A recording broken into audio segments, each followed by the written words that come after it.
So hello everyone, आज की video में हम डिस्कस करने वाले हैं कंसिडरेशन, जो कि इंडियन कॉन्ट्रैक्ट एक्ट के सारे इंपॉर्टेंट टॉपिक्स में से एक बहुत ही इंपॉर्टेंट टॉपिक है। पहले हम डेफिनेशन को हम एनालाइज करने वाले हैं, उसमें से हम essentials as well as the kinds of consideration को डिराइव करेंगे। उसके बाद इन सभी एलिमेंट्स को डिटेल में डिस्कस करेंगे along with the case laws and the examples. So let's start the analysis. हमारी डेफिनेशन जो है गिवन है सेक्शन 2D में। लेट्स स्टार्ट कि क्या क्या एलिमेंट्स हैं डेफिनेशन में। डेफिनेशन को हम ब्रेक करके पढ़ते हैं तो ज़्यादा अच्छे से हमें एलिमेंट्स समझ आते हैं। When at the desire of the promisor, desire होनी चाहिए, किसकी होनी चाहिए? प्रोमिसर की होनी चाहिए।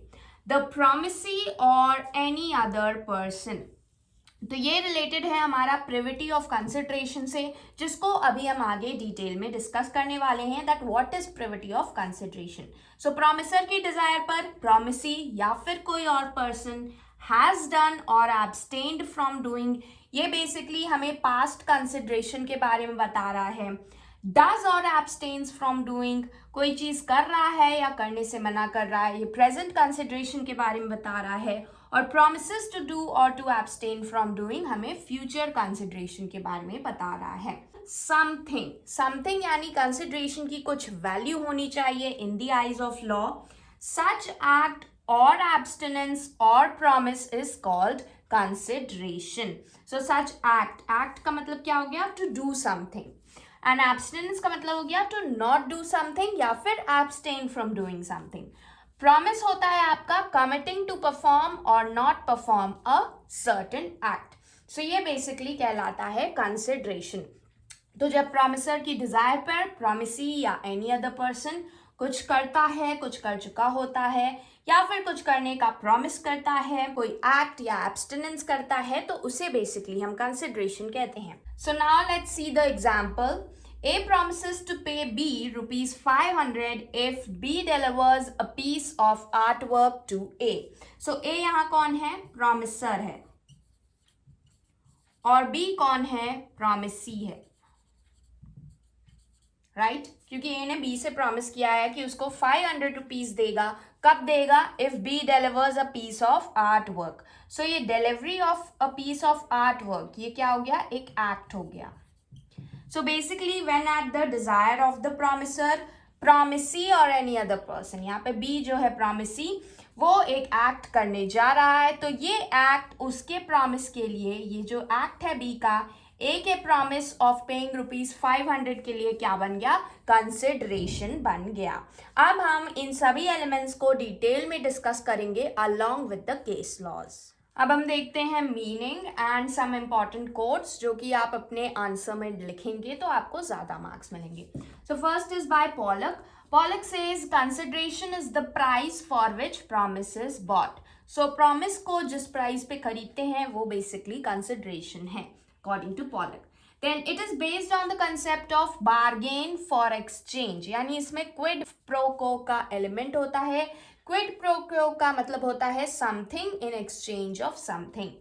This means that both parties are getting something that they have agreed to, usually something of value for something of value. दोनों ही पार्टीज आपस में अग्री करती हैं कि वो एक्सचेंज करेंगी something of value in exchange of something for value.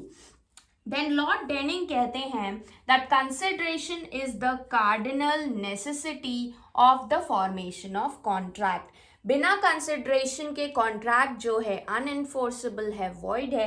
Section 25 भी यही कहता है that an agreement without consideration is void. जब तक कंसिडरेशन नहीं होगा कॉन्ट्रैक्ट ही नहीं बनेगा। बेसिकली जो अग्रीमेंट है विदाउट कंसिडरेशन की वो वॉइड हो जाती है अंडर सेक्शन 25।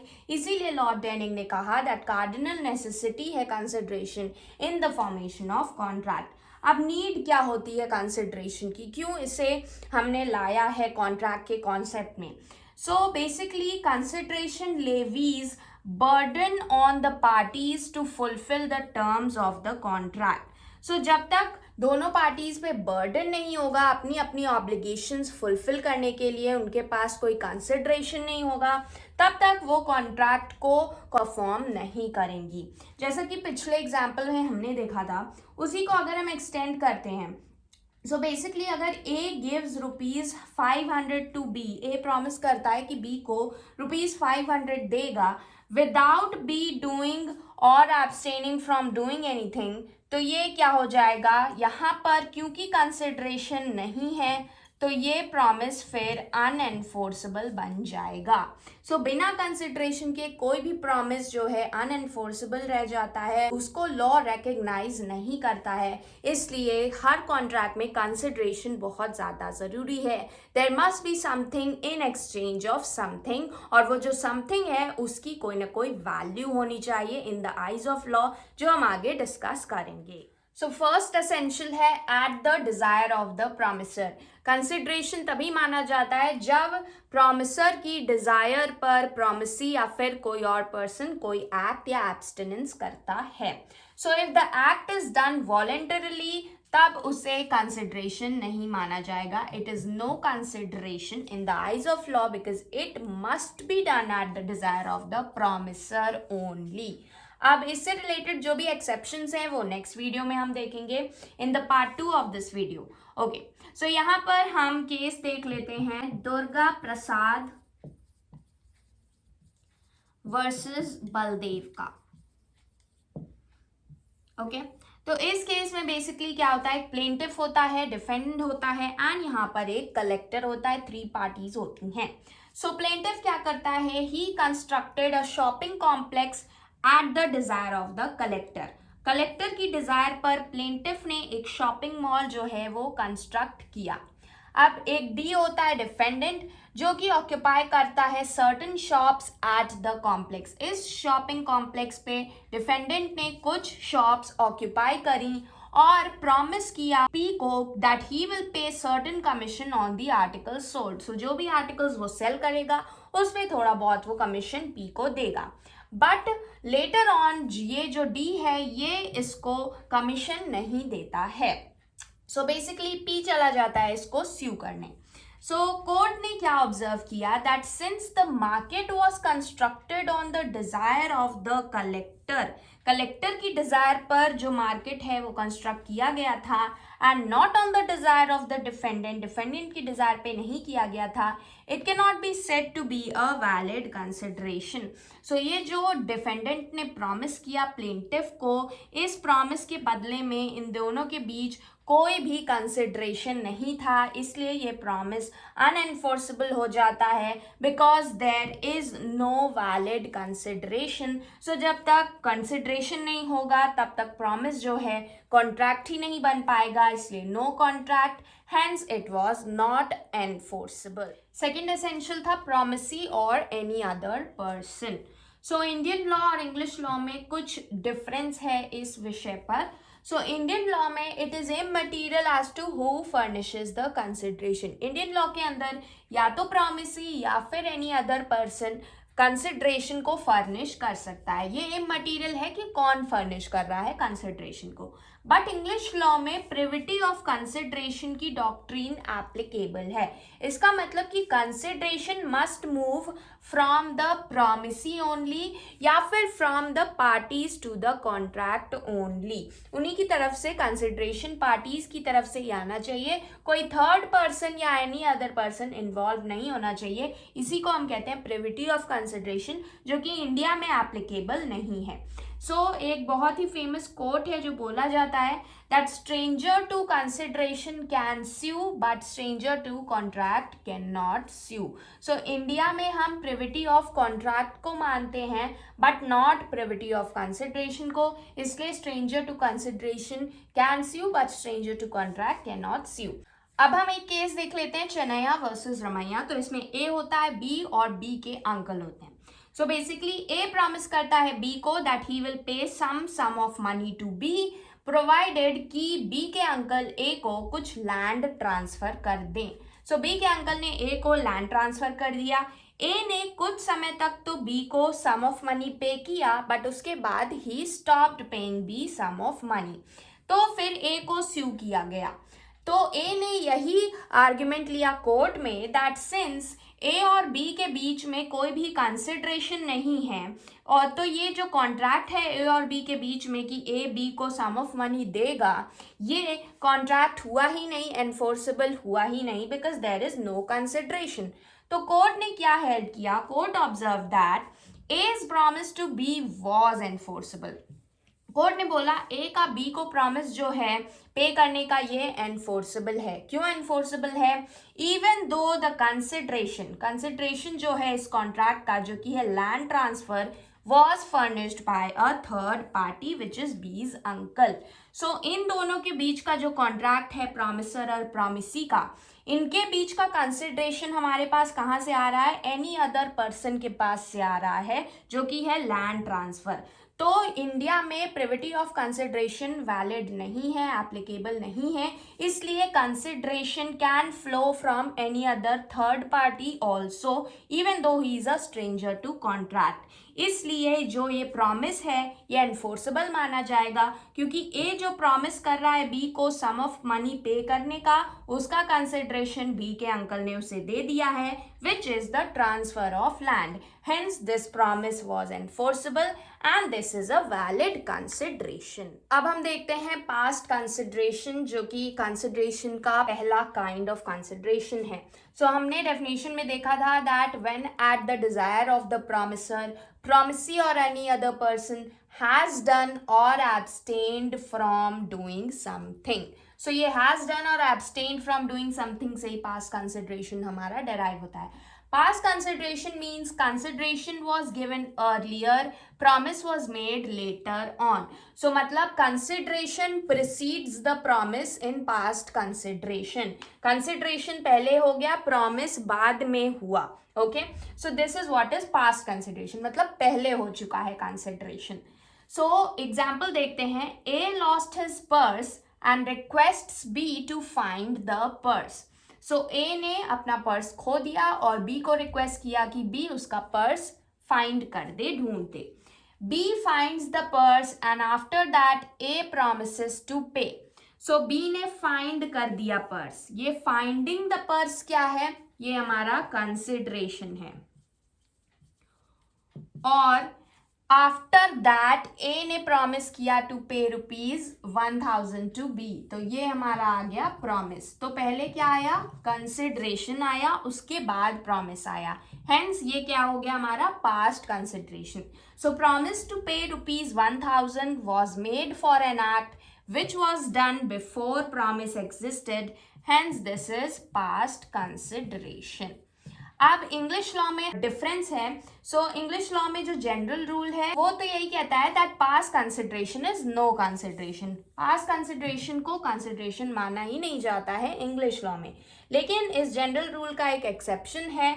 इस जनरल रूल को मॉडिफाई किया गया था in the case of Lampleigh versus Brathwaite. इस केस में पास्ट कंसिडरेशन को लेकर जो भी जनरल रूल था that it is not a consideration, उसको हल्का सा कोर्ट ने मॉडिफाई किया था under English law. So under English law past consideration is good consideration if, उसके लिए दो कंडीशंस बताई गई। If the act is done at the request of the promisor and there must be intention to pay or expectation of payment for act requested. So पहले तो act जो है request पे किया गया होना चाहिए और उसके बदले में intention to pay होना चाहिए या फिर expectation of payment होनी चाहिए for the act requested, तभी जो है पास्ट कंसिडरेशन को गुड कंसिडरेशन माना जाएगा इन इंग्लिश लॉ। वरना general rule is that past consideration is no consideration, but Indian law में past consideration is very well valid. Let's see present consideration. So past consideration में था has done और abstains from doing. Present consideration हमारा आया है does और abstains from doing से। So this means that consideration is given simultaneously along with the making of the promise. Past consideration में consideration पहले आ जा रहा था, promise बाद में किया जा रहा था। Present consideration में consideration और promise simultaneously they will go hand in hand. For example, A offers to sell his car to be for ₹5 lakh. A offer करता है कि वो अपनी कार जो है सेल करेगा बी को फॉर ₹5 लाख, जिसके लिए B furnishes the amount simultaneously. So इधर ए ने बी को अपनी कार दी और बी ने इधर ए को 5 लाख रुपीस दिए, तो साइमल्टेनियसली इधर कंसिडरेशन हुआ, इधर आपकी प्रॉमिस भी फुलफिल हो गई।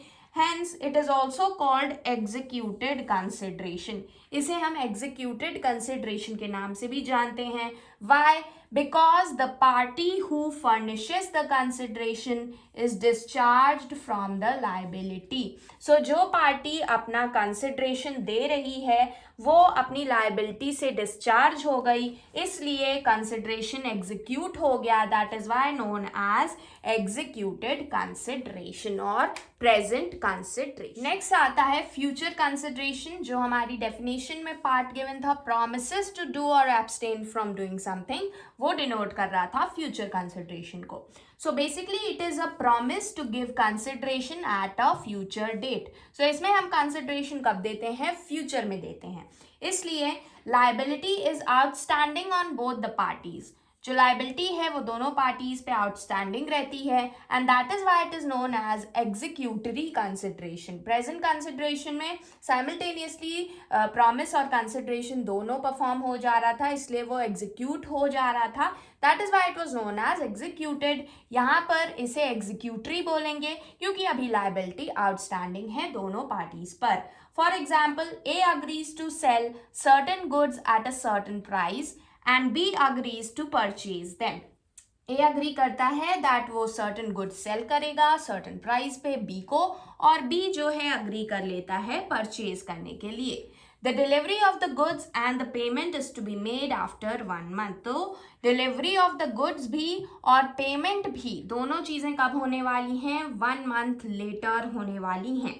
So liability is outstanding on A to supply the goods. ए की लाइबिलिटी जो है सप्लाई गुड्स अभी सप्लाई करने हैं, वो लाइबिलिटी ए पे आउटस्टैंडिंग है, और बी की liability to furnish the consideration B पे आउटस्टैंडिंग है। तो ये कंसिडरेशन अभी एग्जीक्यूट नहीं हो पाया है, फ्यूचर में एग्जीक्यूट होगा, इसलिए ये हो गया एग्जीक्यूटरी या फिर फ्यूचर कंसिडरेशन। तो अब हम देख लेते हैं next element which was something. हमारी डेफिनेशन में समथिंग वर्ड यूज हुआ था। समथिंग का मतलब है कि कंसिडरेशन की कुछ वैल्यू होनी चाहिए इन द आईज ऑफ लॉ।